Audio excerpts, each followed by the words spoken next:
Thank you both so much for being here with us today, this afternoon in New York, and in the evening where you are in Kiev. Can maybe I start to ask you just yes, how and where are each of you? Valentyn. I now in my office. I work on my next film, which called Reflection, and here is cold weather today. We have first snow today, and I feel great and happy to see you and talk with you. That's what we want to hear. We want to hear new films and new motion and new ideas being created. Very good. Yeah, I'm also in Kiev and in a little bit observation because my wife got COVID, but in a very light way. So we're all sitting down, watching in the window and be happy with the first snow, as Valentyn said. So this is how life there. Very good. It's great to hear you in good spirits. And I'm here in the recording studio at the Museum of Modern Art in this virtual edition of New Directors, New Films. So delighted to be with you even in this format. Here to talk about Atlantis, which is a film through its title that already introduces some kind of fictive or fictional element, but which we know from the beginning of the film and from our current events that has an important link to reality in Eastern Ukraine and political events.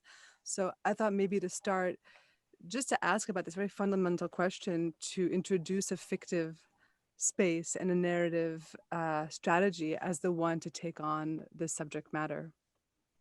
Ну, я выбрал ее потому, что я хотел освободить историю от политического контекста, чтобы широкая аудитория международная не путалась в наших вот политических играх.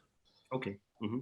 So Valentyn said that for him to choose, for example, the future as a point of the story, it was chosen before he would like to jump over the current political situation, and it gives him a freedom to tell the story with some of the events which already happened. So we already won at the Donbass war, and what's happening next. So it gives him much more freedom and tools to feel free creatively. Да, и мне хотелось показать, в общем-то, результаты войны, потому что войны все одинаково начинаются, но все по-разному начинаются, но все одинаково заканчиваются. Они заканчиваются разрушениями, трупами, эксгумациями и экологической катастрофой, которая у нас уже происходит. And another his goal was he would like to show how he would like to emphasize that all the wars begin as the same, equally, but they finish. I'm sorry, all of them started in the different ways, but all of them finished with the same results, with destroying places, with the people killed, with a lot of corpse, and with the destroying of the ecological environment, which we already have in the Donbass, and this is sad reality which we faced. Yeah, there is this idea of aftermath, which introduces both a kind of processing and a witnessing, actually. So the idea that there's, in all of the kind of layers of humanity, even if it's a grim humanity in the film, you're going between maybe a search for justice, a search for survival, also one of human connection. And yeah, I was hoping you could kind of dive into that kind of temporality, double temporality, as it relates to kind of the characters and how you set this kind of central man in motion as between kind of an unfinished before and a endless after in a way. Да. Ну, для меня было важно найти, то есть я изначально принял решение снимать типажи, непрофессиональные актеры. Вот, для меня важно было их травматичный опыт, их посттравматический синдром, и мне важно, чтобы на их лице была маска смерти, фактично, вернее, смерти, которую они видели, реальной смерти и боли. Вот. И мы долгое время искали таких людей, провели мощный кастинг, и в результате нам повезло с нашими актерами. Они действительно, там можно про Андрея рассказать, что он был разведчиком, да, Люда тоже принимала участие, ну, давай пока это, а я подумаю. All right. So one of the very important artistic decision, which Valentyn takes, it was he decided to work with non-professional actors, but with the characters, with the regular people, but with the people who had the real experience at the war, like our main actor. He actually was a soldier. He's still a volunteer, and he pretty often comes to the front line still. And or for example, our women character, she is paramedical, so she's also was on the war. So all of them, he said, have the kind of like mask of the death. So all of them see the real death, and for him it was very important that all of them, they are really struggling from PTSD syndrome. And all of them not just playing, but live through the film. Was one of the important matter. And he would like to add something more. Just one sec. Please. И в принципе, все, о чем я рассказал, происходит уже сейчас. То есть, в принципе, как бы я снимал кино про сегодня, но, в общем-то, и как бы из этого вытекала, в общем-то, ситуация, которая нас ждет в будущем. Потому что как люди воспринимают действительность, вышев из войны или не выйдя до конца из войны. То есть, в принципе, мы много обсуждали с людьми, которые действительно имеют посттравматический синдром, и они, в общем-то, как бы потом, попав на показ, они сказали, что действительно время течет именно так. Действительно, они себя именно так чувствуют. Действительно, они именно так воспринимают окружающую действительность.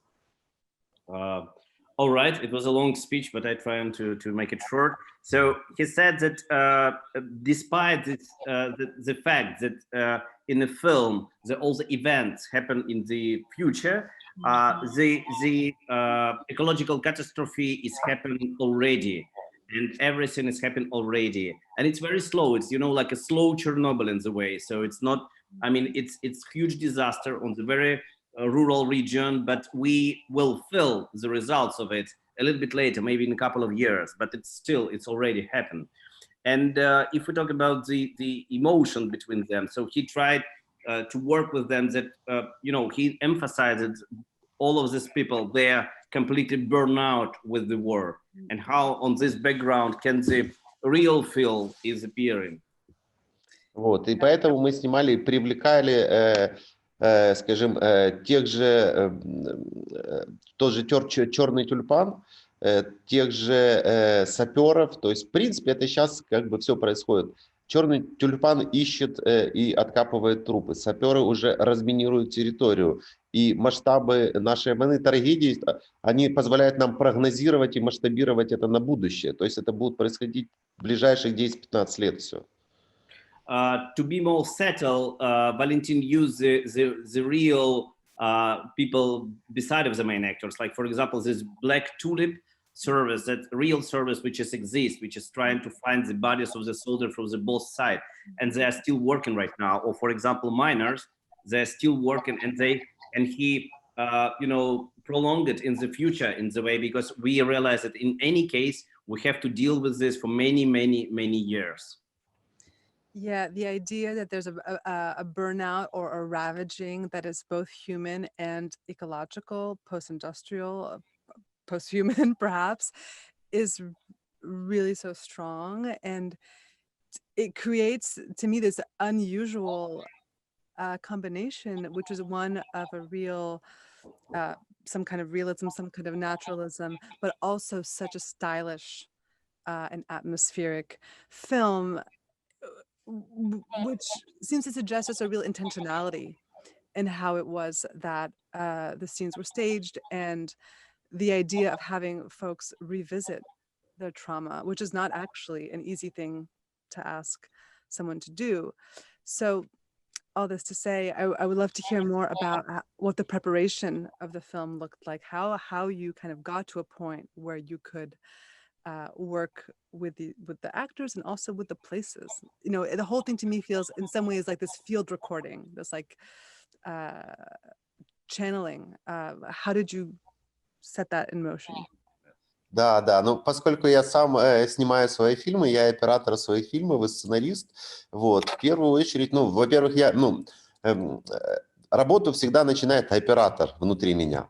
Оператор ищет фактуру, локации, которые несут мощную энергию, и таких локаций и фактур на востоке Украины очень много, потому что это индустриальный как бы центр, и металлургические комбинаты, шахты, индустриальный пейзаж, они всегда, в общем-то, несут огромный заряд какой-то. Это совершенно уникальные фактуры. И, конечно, когда я объезжаю эти локации, ищу локации с фотоаппаратом, я все это снимаю, фиксирую. И когда я вижу нечто потрясающее, я понимаю, что я откладываю это в папочку location, отобранные. И когда набирается таких локаций достаточно много, тут включается режиссер.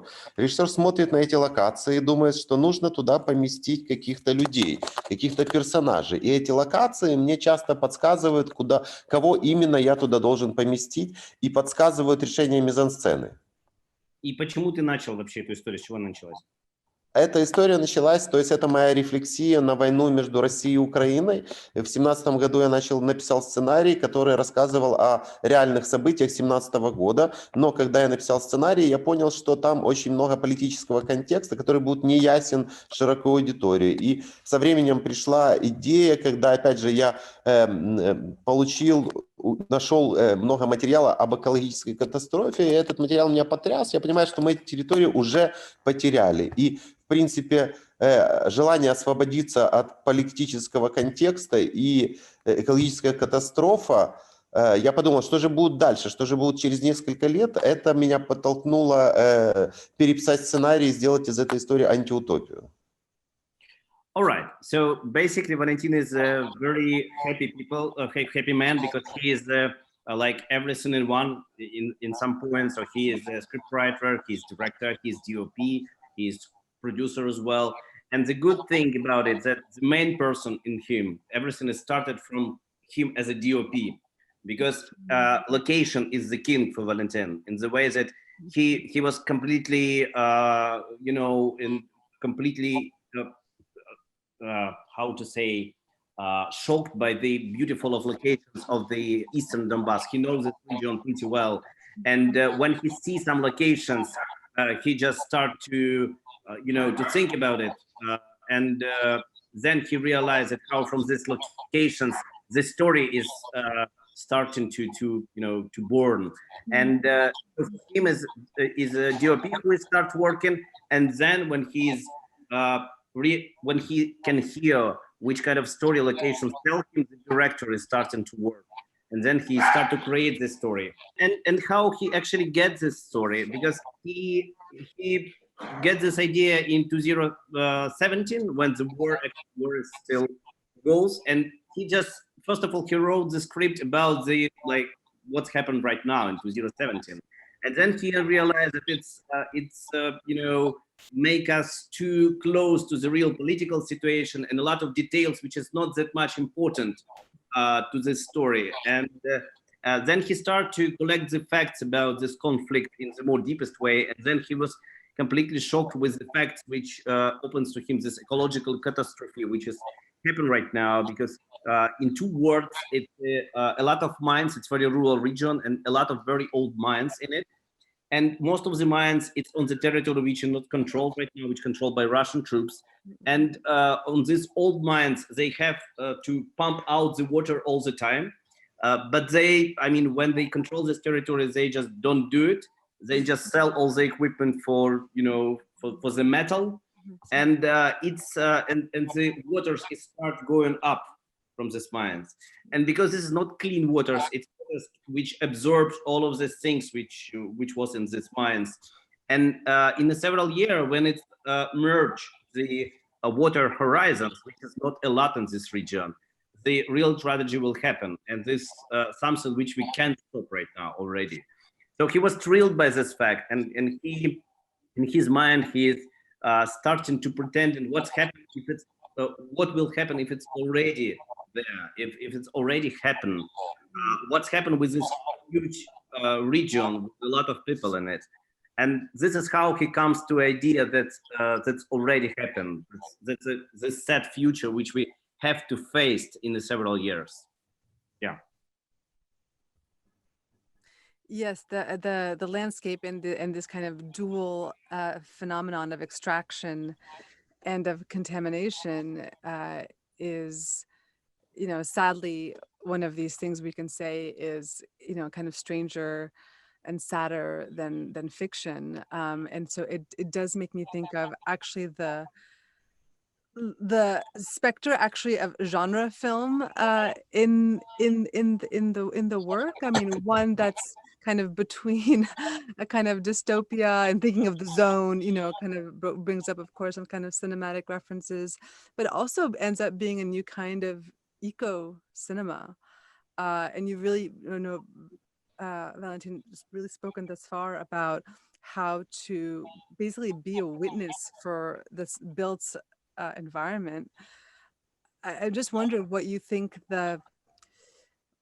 I mean, in some ways, what's next? Like, what is it that those images can do, and what is your relationship to, we might say, yeah, some kind of ecological, eco cinema, that kind of work? Ну, это мой, как бы, скажем, первый опыт поднятия подобных проблем экологии, но мы все живем в сотни километров от украинской достопримечательности, которую знает весь мир. Это Чернобыль называется, Чернобыльская зона. Я там многократно бывал, очень хорошо знаю ее, знаю о проблемах этой зоны, и фактически мы имеем все шансы получить еще одну дыру в нашей стране, которая неизмеримо большего размера, чем Чернобыль. И меня пугает то, что это будет пустыней. То есть когда некогда процветающий регион с огромным количеством населения превращается в нежилую пустыню, и все эти люди, в общем-то, они заслуживают на, в общем-то, счастливую жизнь, и их нужно будет, как бы, ну, с ними нужно будет что-то делать. То есть это огромная проблема еще для страны. Как принять этих людей, как их интегрировать, как принять людей, которые много лет пребывают под колпаком российской пропаганды, которые ненавидят Украину, они считают, что все беды их личные от Украины. Хорошо. All right. So it's the first time when Valentyn raised this kind of theme. I mean, ecological, but we kind of like lucky nation in the way that in 120 kilometers from here, where we're sitting right now with Valentyn from Kiev, is Chernobyl, which all the world knows pretty well. And Valentyn been in Chernobyl that many times, so he knows about it really well. And from the 800 kilometers from the place we are sitting, it's the same kind of Chernobyl, but it's a very quiet one and very slow one. But the impact which it will have, it's much huge one. And I will explain you why, because it's very rural region, very, with a lot of population. It's more than 4.5 million people live there. And they have only one, the source of the water, it's one small river. And when these waters from the pumps merge with this river, so it's gonna be it. And we already should start to think what we will have to do with this 4.5 million people. I mean, all of them should be accepted, by Ukraine maybe, but most of them really hates Ukraine because of the Russian propaganda, because they live already 7 years under the very intensive influence of Russian propaganda. I believe you can feel it as well through the previous election. And so we deal with the situation, and the worst is we not can much to do with it.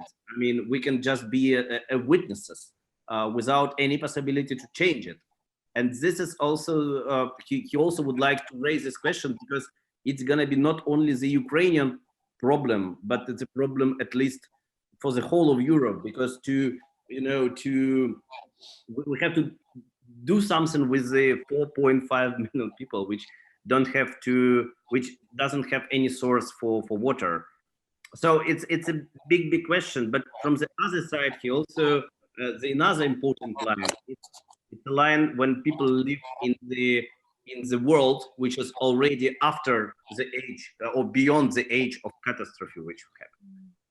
Yeah, I mean, that's the question that the film poses, or that the characters grapple with, is what do you do when, in order to survive, you must leave your homeland or contemplate it, and yet, you know, whether it be through actually the intensity of the experience, whether it's suffering, unfortunately, is what links you to that homeland.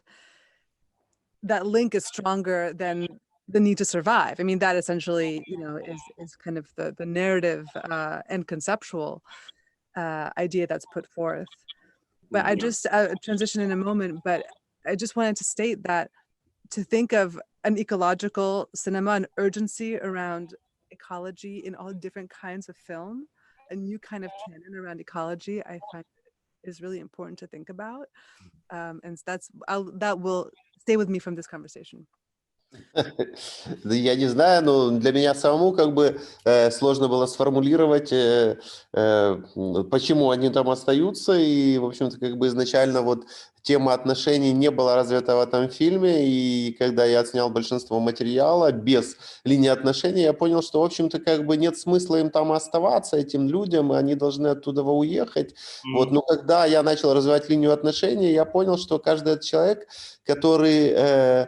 каждый из этих людей имеет миссию какую-то. Миссию, скажем, женщина, да, женщина-герой, девушка Люда, вот, она как бы выбрала, она озвучивает, что я, в общем-то, как бы вообще-то археолог по образованию, и тут, в общем-то, я попала в такую травматичную историю, передо мной такие тектонические сдвиги произошли, что я вот сейчас откапываю нашу реальность вот здесь и сейчас, и она как бы выбрала это своим, ну, сделала это в общем-то, своей жизнью, она выбрала этот путь, а герой, он здесь похоронен, здесь убит, и здесь лежат в земле его семья. Он как бы не в состоянии их предать, отказаться и уехать отсюда, бросить как бы землю, на которой жили его предки, его семья погибла. И эти две травмированных совершенно личности, они вот находят общий язык какой-то, такой, в общем-то, достаточно сдержанный, достаточно наполненный слез, но они его находят и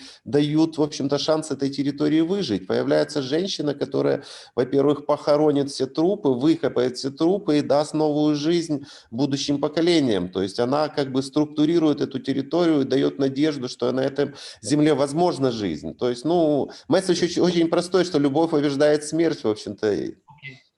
All right, so it's quite important message which Valentyn tried to deliver through me. So actually, it's interesting because it's interesting question why the heroes still live on this territory. Why after everything happened with them, they just don't leave, go to some other places. And actually, it's interesting because when he started work on the film, he actually shot more than 70% of the movie. He realized, and from the beginning, it wasn't this line of their relationship. And he realized that it simply doesn't work because he can't understand by himself why they're not living. This is why he shoot the several episodes which makes the story of their life love, and and then we got the answer. Because, for example, for the heroine, she's just archaeologist, and she's present in the time when she's like digging in the contemporary history, and for her it's kind of like her obligation. And she said that, look, I'm just present, like actually I'm work as a professional, an archaeologist. Okay, I'm just digging in the dead corpse of the soldiers, but this is what happened right now. So I'm just digging in our history. And if we talk about the main actor, so he loses the family and during this war, because we see this scene when he is come back to his old apartment, which was totally destroyed by war, and we realize that he loses all the family, all of his relatives stay here, and this is his roots. So he would like he don't want to cut it off. And but the main important thing when Valentyn would like to say the main thought is that the love, you know, anyway over the war, and the love win anyway. And this is the most important thing, because when they together, the women in the territory, they, you know, collect all of the soldiers which never back from this war, and they start a new life with this new love, and this territory got a new chance to be you know, resettled in the way. And to even contemplate the forms of care that it takes to both give some kind of dignity to the dead, and to also find connection, you know, among us who who are still here. The apartment made me want to turn more specifically to the cinematography, which is so remarkable and structures the film in such an important way. If Valentyn could speak through his approach, certainly these kind of very impressive and stylish static shots that deal with interior, exterior, landscape, industry, you know, in different ways. I'd love to hear him talk about that. Да, ну, статичная камера, ну, грубо говоря, этот способ рассказа истории, в общем-то, был опробован мной на предыдущих фильмах, и ограничение, фронтальность, статичность, общий план для меня выступают ограничениями, с одной стороны, но эти ограничения вынуждают меня, то есть как бы длинные кадры, это для меня всегда вызов, и мне просто интересно конструировать большие куски жизни на статике, где герои сами как бы внутрикадрово изменяют крупность, выходят. Мне приятно работать с такой широтой, потому что я должен насытить это время жизни объекта в кадре достаточно большим количеством движения, аттракциона, и за этим всем должна стоять эмоция. Но главное, что мне нравится работать с большими кусками жизни, потому что это дает особую документальность. И вот эти ограничения, они меня всегда возбуждают, и это вызов для меня каждый раз, что как снять сцену достаточно сложную, как бы с одной точки. Вот, и я уже как бы... И потом ты продолжишь про динамику, хорошо? Okay. All right, so it's going to be first part and then Valentyn continue. Regarding this approach, actually it was in his previous film as well, so he's developed this method, and for him, when he has the wide shot and the static frame, it gives him necessary restrictions, which forced him to find the interesting approach to every scene. And he would like to really love when he can observe the situation, and we can feel together with him how the emotion was born. I mean, because emotion needs time, and for this long shot, sometimes he can grab something more than just a short emotion, something bigger, something pieces of life, as he said. And because he in past is documentary director as well, so he really would like to combine this kind of unique method when he allow the real life got in the frame through this documentary approach and through this restriction. And he said that he feel very happy when this like life moment comes through the frame he just have in his imagination. And just one sec, he will continue. Давай. И я хочу, в общем-то, как бы, не навязывать зрителю при помощи раскадровки, при помощи укрупнения, изменения крупности и плана. То есть я не хочу делать вместо зрителя его работу. Зритель, который смотрит мой фильм, должен сам решать, на какую часть кадра ему смотреть. Он должен сам монтировать в своей голове эту историю. И поскольку я часто показываю достаточно травматичные вещи, я всегда стараюсь соблюдать дистанцию, чтобы не сильно травмировать зрителя. So his initial thought only also was to, you know, allow the viewers just to decide by themselves at which part of the frame they would like to look at, and don't force them through the framing. And because also he sometimes shot like quite of traumatic episodes, he always tried to keep a little bit distance between viewers and things which happen, which allow viewers as well decide to do they want to attach emotionally to the scene or not. So this is for him is quite important. Yeah, important. Относительно движения камеры, когда у меня начинает двигаться камера, это означает, что я хочу максимально показать локацию, максимально приготовить фильм к основной его фазе, так как попадание героя в его квартиру, этому предшествует, в общем-то, достаточно длинный проход по разрушенному пустынному дому, из которого давно выехали люди, и я, в общем-то, этим проходом я готовлю вот эту финальную сцену в квартире героя. То же самое я делаю в сцене, когда едет машина, я показываю, как, на мой взгляд, совершенно прекрасные локации, которые пострадали от войны, и готовлю тем самым как бы сцену спасения одной из героинь. Okay, so and when he starts to move in the camera, it's always for a purpose. So, for example, if we're talking about this episode, this scene with the abandoned flat, so he would like to prepare the viewers for the scene when he is finally entered his former flat, and to show that this absolutely abandoned place, abandoned house, and actually no one lived there. So he allows viewers to emotionally attach to the scene until he comes to the final point of the scene. Yeah. Yeah, it is really so effective after so many static treatments of the interiors, whether it's this kind of scene with the iron or others. In the same vein, in the idea of there being kind of staged and also lived real events coming into the same frame through time, actually, right? You alluded to this, but wondering if you can speak more specifically about how much is staged, how much is observed in these very gripping and devastating autopsy scenes, which then goes into all these questions about the treatment of the body, right? The forensic archaeological body. I'd love to hear about that.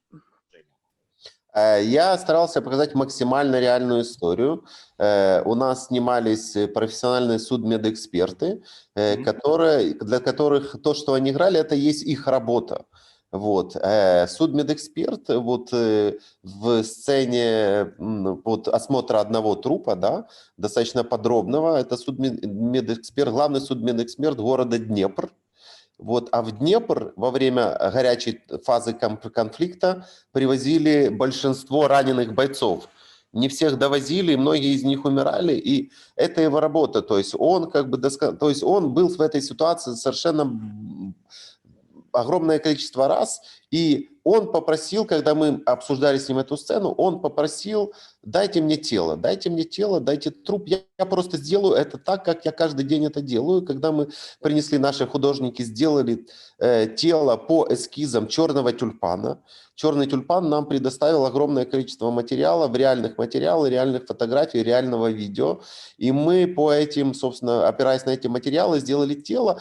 И человек, вот судмедэксперт Игорь, он просто сделал свою работу, он просто сделал это, описал. То есть он ничего не играл, он совершенно поставленным голосом, потому что он вслух это проговаривает, ассистент это записывает, он из дубля в дубль делал идеально, как бы воспроизводил свою работу. То же самое происходило и на втором раскопе, да, где откапывают, скажем, украинского солдата, российского солдата и солдата Донецкой Народной Республики, так называемого, сепаратиста. Да. Мне важно было, чтобы все эти люди, все эти стороны конфликта были в одной яме, потому что, в общем-то, этим и заканчиваются войны.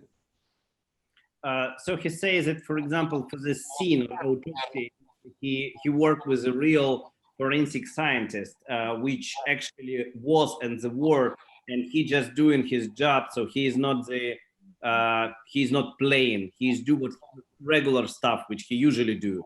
And the art director prepared they really dig into how the corpse after the war looks like. And they prepare this fake corpse, and it should look real. Of course, it's shocking, but it should looks real. And he would like to emphasize in one of the scene when they maybe you remember the scene where the crew of this black tulip, they dig in the one of the place where Russian or pro-Russian soldiers and Ukrainian soldiers and Russian soldiers all leaning together. And he would like to emphasize this is how all the wars is end up. I mean, its corpse we just all together, and it doesn't have any difference between them. And this is the one of the biggest thing he would like to emphasize. One of the biggest tragedies of this equalizer of suffering and the loss of life. I just wanted to observe, actually, I think it's after this transition, after this scene, the transition of the protagonist then finding a place to give himself a bath. This really remarkable scene where he's using what is it called? An earth mover. This huge industrial tool to move the earth. Just as it strikes me as an example of a scene where you're not guiding our eye as relates to the body. So for so much of that scene, what I was actually looking at was the landscape and the rocks, and I almost lose the body, and then I come back. I just wanted to share that as really an example of how the film makes us look at the body. Meaning that the autopsy is the ultimate inspection of the body, but the whole film in some way does act in this way, a forensic way. Ну, чем меньше тела, чем больше ландшафта, тем как бы ты, то есть как бы предлагаешь историю, ну, вот это сочетание дает мне ощущение трагедии, дает мне ощущение маленького человечка на фоне бесконечности, и потому это часто использую, и относительно его погружения в воду, эта сцена идет после раскопок, и это желание очиститься, но, с другой стороны, я конструировал это как сценку из ада, то есть где грешников варят в котлах, и этот человек сам по своей воле залезает в этот котел, но проходя этот путь, он очищается. И следующая сцена, где он стреляет по мишеням, да, он как бы прощается со своим прошлым, он прощается с потерями, он прощается с душами героев, которых он потерял на войне, и он после этой сцены в состоянии двигаться дальше. All right. Oh, it's important topic which you raised with Valentyn. I should say that. So, Sophie, Valentyn said that as less the body, as much the landscape, and actually for him, it's how he builds the feeling of tragedy. Because to show when this very small, very thin people's, humans' body on the rocks, which I mean just the material.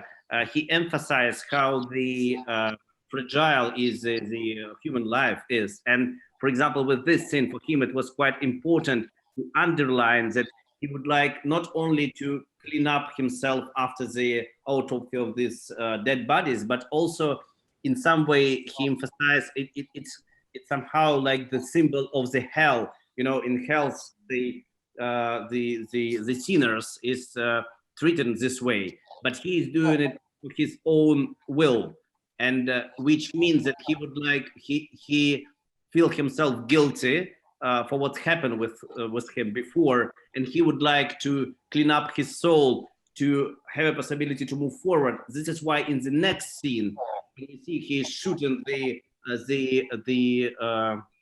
how you call it? The targets. The targets. Thank you. So when he shooting the targets in this way, he is somehow to say far away, say goodbye to all the souls of his friends which he lose during the war, and only after this episode he feel that he can move forward and he can start a new episode in his life. But thank you very much, Valentyn. Thank you very much for this really interesting and deep question. Well, thank you, and I'm so glad I asked. All the layers of symbolism in the film are really so again so striking. As we get a bit closer to time, I wanted to ask actually both of you if you just had any other observations or memories, recollections to share from the shooting of the film, only because it really strikes us, especially after this conversation, as such arduous and an act of endurance, act of survival, perhaps. Yeah, what was it like physically to shoot? Это было фантастически тяжело и также фантастически интересно, поскольку я часто меняю историю, часто меняю героев, часто меняю ситуацию, то я как бы готов, найдя локацию, кардинально изменить сцену. И это, конечно, когда на тебя смотрит 55 пар глаз, ты должен принимать эти тяжелые решения, и это всегда сложно.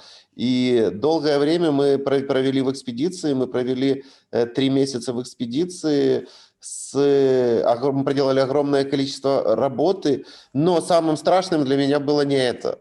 Самым страшным для меня было то, что когда я смонтировал первую версию фильма без линии отношений, я понял, что у меня фильм не получился. И для меня понадобилось 3 месяца, чтобы понять, в чем проблема, придумать новые сцены, и еще 3 месяца, чтобы их снять. Это было самое страшное. То есть пребывание в Мариуполе, если ты имеешь хорошую сцену, которая работает, которая несет нужную энергию, вызывает нужную эмоцию, они делают тебя счастливым. Вот. И каждая сцена делает тебя счастливым. То есть мы работали до тех пор, пока не находили эту сцену, и пока вся группа не была счастлива. То есть для этого, конечно, мы там много времени провели. Но самое страшное было, когда первая версия фильма не работала. Well, Valentyn said that to shoot in this film was fantastically hard and fantastically amazing because he's this kind of director who is like trying to fill the note with the sound in the air on each location to find the decision for each location, and he is also trying to find, he is open, which means that sometimes he feel himself quite complicated and hard when like 100 eyes looking on you and you just thinking, okay, maybe we need to change completely. But he said, and they spent 3 months in the expedition to shooting this film outside the Kiev, nearby the front line. But the most complicated and the most hard thing for him, it was the situation when he makes a rough cut and he understands that the film is just bad. So it's just bad, and he felt himself completely ruined, and then it takes him at least 3 months to find out what went wrong and what he need to make this story, the heart of this story, a bit faster, and to kiss this Holem, to make him alive. And then he spent 3 more months to shoot something new or reshoot all, and only then he felt himself completely happy. And actually, for him, it was amazing experience, like for the whole crew, because I should say that he shoot until not only him but all the crew feels happy with the result, because this is the crew of the guys who is really connected, who is really feel the same way of cinematography in the way. So we all doing everything to get the best film we can do. Thank you for sharing that. In some ways, that's so kind of intimate in terms of what it is that first cut tells you, right? About what it is the film has to actually, what the film has to be, not just there's an urgency, it seems. But just to be specific, was the difference between those two cuts the introduction of this kind of humanist and romantic story? Is that what you said earlier? В финальном кате не было развита линия отношений героев, не было любовной сцены, не было первой и последней инфракрасной сцены. Okay. Yeah, in the first cut, in the rough cut, it wasn't the line of relationship between heroes at all. And actually it wasn't the first and last scene which we were shooting infrared camera. This is something which Valentyn discovered later, just accidentally playing with one of the infrared weapon for our soldiers. So this is how he get it. Yeah, that's quite a structural element. Yeah, that gives, I think, the film such a, again, this kind of atmosphere. Let me ask you just as a final question about asking about sharing this film with audiences. I mean, you have had this film out in festivals happily before festivals like ours went virtually. But you also mentioned to me that you're now currently in a limited release, which is a physical release, which is unbelievably exciting. So maybe just speak about the journey of the film. Yeah, actually, for us, it was the first time the film was selected for the one of the official selection sections from the Venice Film Festival, and of course, we was completely shocked when the film won the best film award in the horizontal competition, and then it was more than 50 festivals all over the world, and actually, it's interesting because we really happy that some people, at least first of all, get to know that it's some war between Russia and Ukraine. This is the first fact. The second fact that the Ukraine is the country which exists, which is, some people don't know yet still. And the third one, it's which kind of everything is connected in the contemporary world, and this ecological catastrophe will actually affect everyone in the world in some way. And this is also very big true. So for us, it was very important to show this narrative to everyone. And we are working pretty hard to just spread out the movie, not to make the billions on it, because I mean, this kind of art house movie just not made for it. But and for us, it's quite important that we at the final point we will manage to find the distributor, which is Grasshopper, which plan to do some kind of release, a physical release in the States and in Canada as well. So because for us the main purpose is just to show this film to the people and to getting them feel something about this situation, which we think is quite interesting and important. And meaningful, as you say, to all of us, because we are more interconnected than ever. Yeah. You know, again, as for better or for worse, we are. So Let's hope for better. yeah, good. See, good. It is a humanist film. It Yeah. is you're both wonderful interlocutors. Thank you so much. Is there any closing, anything we haven't talked about you'd like to address? Thank you very much. It was Thank you. Thank you. Take care, and the next time, hopefully, we'll all be in a cinema together. Yeah. Thank you very much. Take care. Thank you. And congratulations. Bye. Thank you. Thank you. Thank you. Bye bye.